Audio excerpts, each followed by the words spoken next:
All right, this video, we're gonna blur stuff. We're gonna try and track faces, okay, and blur this dodgy guy. We'll blur number plates, okay. We will blur logos. See the socks? Got little blurry bits on them. We'll track that and blur them, okay. And we'll also do some static blurring where, can you see in the top right here, I've blurred out like the date, or maybe it's an email address from a screencast. We're gonna do all that in this video. All right, let's start with blurring a face. We're gonna use the same morph cut again. You can use any face, making sure that there's no existing masks on it. We're gonna kind of recap a tiny bit and show you how to use the blur. So what we do is slightly different. What we need to do now is, oh, we've got Lumetri applied. I'm gonna get rid of him too. So we add the blur effect first and we mask that. That's the kind of slight difference. Okay, we don't use the opacity mask and we don't use Lumetri. We go to effects and we say, give me blur. There's lots of blurs. Everyone uses Gaussian blur because it works. First thing we'll do is turn up the blurriness, by default it's on 0. So we'll decide on how blurry a face needs to be. Like, I'm pretty distinctive. But anyway, so we can change that later on. Can you see blur has its own, ability to add a mask? So basically there's so much, the opacity has the exact same thing. So it can get confusing, but it's also really useful because it means I can blur just this. I'm gonna use the circle, making sure at the beginning of my clip, get it kind of close and big enough. That's kind of good enough for me. How much do I blur the edges? I don't know, feather the edges that much. That's fine for me. Just know that, blurring the edges of this is not what we want. This is the Gaussian blurriness. We'll do the stuff in the middle there. There we go. Okay, that's it. We just need to track it. Circles are pretty good for track. So we're just gonna say track forward and it's gonna do its little thing, move through that clip. And hopefully we'll have a blurry face that kind of bobs around. There you go. Suspicious. Let's do it with a number plate. It's not going to be all that different, but let's do it. So in your project files, let's import. I use Command I there because there's no space to double click. You can see I use about 10 different ways of importing. And I just do. Just whatever feels convenient at the time. Let's bring in blur 1 and 2. Okay, number 3, don't check it. It's a surprise for the class project. It's a little treasure there for you. I know you're gonna go check it. Let's start with blur 1. Let's make a sequence from it. You'll see that it is LDR8, which is pretty nice.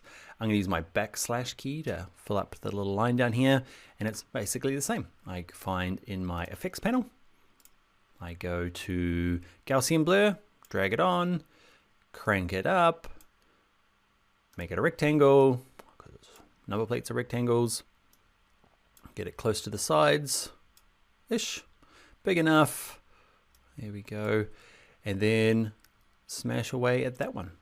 Like we did in the last tutorial, if it does get wayward, you're gonna have to do it frame by frame. It's hard when a car like turns off screen, you have to kind of start messing with it. There we go. All right, that's done a pretty sweet job. This brings up a point. Earlier I said, why would you play it backwards? You play it backwards if, let's say, the car turns onto the screen and the final shot is this. Like that's our final shot. Let's say that's the end of our clip. Okay, right there. And the beginning though is the car turning on, onto the screen. So there's nothing really to mask there. So what you can do is get to the end here. Draw your mask on and then say play backwards, and it will go as far as it can until the car's like turning off screen and getting, the number plate gets too obscured, and then you can fix those last few frames. So I kind of contradict myself there. What is it for? It has good use. All right, so that's blurring a number plate. Let's blur logos. So same thing, except I'm going to show you how to do more than one blur on a same kind of clip. So let's bring in blur number 2. Well, not bring it in, let's just make a new sequence for blur number 2. Thank you, Everett. Okay, you can see this one, a lot of moving around. Okay, so we need to track it. Let's see how well it does. So I'm gonna start at the beginning. Maybe I'll start at the back. Yeah, let's start at the back. Okay, so just for giggles. Okay, so when you get to the back, you notice it goes black. If you snap right to the end, you can use your left arrow just to go back one keyframe. Okay, so let's again find our effects panel. Now I'm just going to close down media browser and libraries and info And markers, we're not using any of that at the moment. I'm just going to have both of those two open.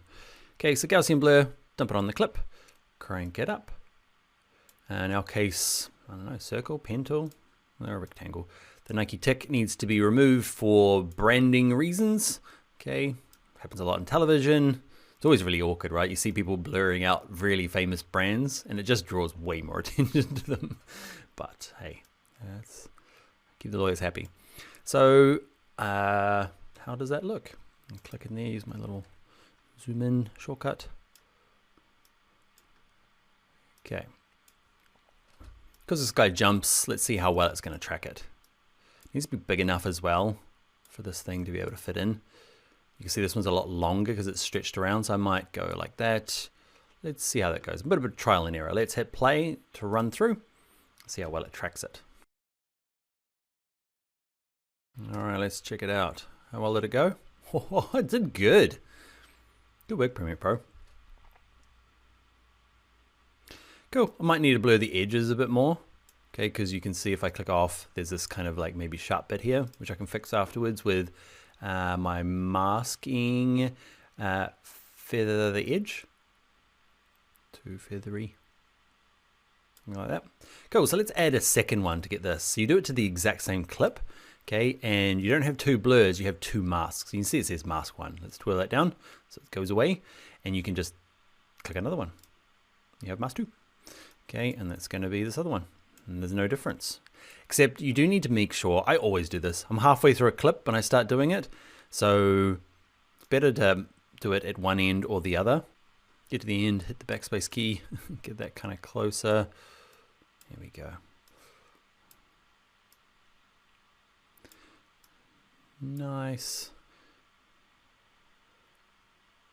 Feather the edge a bit. And I'm going to play that way.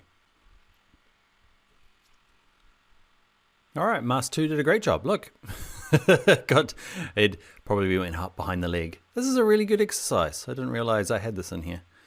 Okay, where did it go? So it got there, gets to the end, and then it goes bah.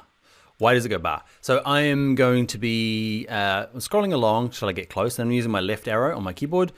Make sure if your left and right arrow aren't working, you're going to be clicking in the timeline here. I'm just going to go along until it gets to the reason. There, it freaks out. I don't know why, but it's a really good example. So let's have a look at this. I'm going to hit tilde so this gets big. I'm going to grab all of these guys that are kind of here where it goes wrong and backwards, hit delete, and just start working on this individually. So let's go U. We are going to go, ooh, my shortcut is for step forward, right? Ah, bums. All right, so what we're going to have to do is go make another shortcut for that step backwards. Don't start at the end. All right, because I'm lazy and I want to do that, I'm going to start at the other end and just work towards the goodness. Okay, so you'll notice that I'm starting at this end. Every time you drag it, it's already making a keyframe. If it's not, this needs to be turned on. Don't turn it off, you'll lose all these keyframes. Okay, so I'll show you how I would do this now. So I'm going to zoom in. H key for the hand tool, get kind of close, minus out a little bit, man. Okay, so that seems okay. Back to my selection tool, cool.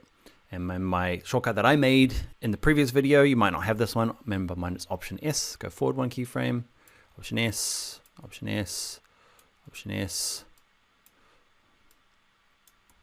Option S. It's not that hard, right? Especially when it's just a rectangle. Harder when it's lots and lots of key anchor points. I need to keep an eye on this. You can click in here and you can zoom in using your plus key. You can see I've already caught up with those missing keyframes. There was that gap at the beginning, all gone. So hopefully now, let's have a little look. Full screen. Full screen, let's go. There's a little bit there that I need to tidy up. Can you see it gets really long? So I need to maybe go and find those keyframes and just extend it out every single one. Yeah, nice. Two masks on the same Gaussian blur on top of the clip. Let's look at one more kind of blurring thing that I do quite a bit of. Check it out. So the last one is kind of a last minute addition to the class. So just thinking, I use that quite a bit. So let's import it. It's going to be the newly created blur number 4, screen recordings. I do a lot of screen recordings, and there's some things that just need to be removed. So let's make a sequence from it. And let's say that you've accidentally left your secret credit card details on the screen and you need to blur that out. Or for me, often it's the time and date. I want that removed. Don't know why. It's 19th of May. I don't want you to know that. Or let's say it's your favorites over here, or it's just something on the screen. But it's consistent across the whole thing. Nothing moving, it's just a block. The other thing is let's say it's been edited a bit. So let's say I cut there and I cut there, and it's lots of different clips. Okay, so you don't want to be copying and pasting them, you know, the Gaussian blur from one to the other. So what I want to do is something that kind of like straddles them all. Let's say that there's 3 different clips, but they all have the wrong, you know, they have the time they want to remove, or a barcode, or something private that you want to keep to yourself, your email address. Okay, so, but it's static. So what we can do is we can apply the Gaussian blur to an adjustment layer. Okay, so first of all, I need an adjustment layer. So down here, project panel, adjustment layer. Okay, it's going to match my sequence, perfect. Okay, this is going to be my blurry thing. And I can use this from project to project, which is cool. So I'm going to dump it on top. I'm going to make it the right length because it needs to go across the whole thing. And I can apply it to this. And it can be, let me show you. So let's add the effect, Gaussian blur, make it super blurry. I'm going kind of fast now, I know. We've done this before. I've just applied it to this. And what we can do with this is we can scale it. Okay, so instead of doing a mask and trying to do that sort of thing, it can be nicer just to grab this and see the size and the scale. You can just make it like a reusable block. Now in terms of the scale, where it says scale here, we can unlink the uniform scale so that we can kind of make it the height we need. Okay, not doing drag position yet. So scale height versus width. So I'm going to go mine something like this. I'm going to move it up.